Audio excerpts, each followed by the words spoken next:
Come PD proporremo, stiamo proponendo, lo anticipo, una task force per affrontare questa emergenza, perché le faccio dei numeri.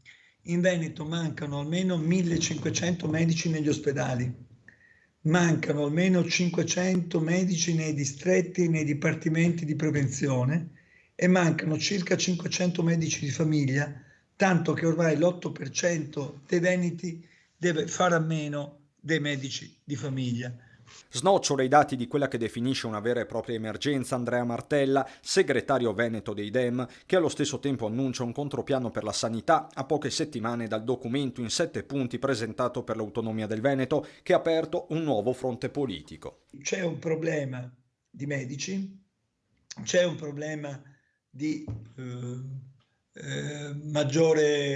di pagare meglio i medici, di premiare il merito, di fare in modo che rimangano qui.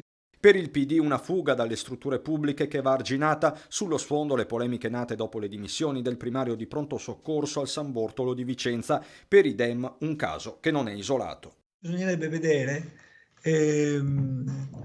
quanti medici se ne sono usciti prima dell'età della pensione e quanti invece sono andati via al primo momento utile perché l'hanno fatto e quanti sono migrati in altre regioni o in altre aziende.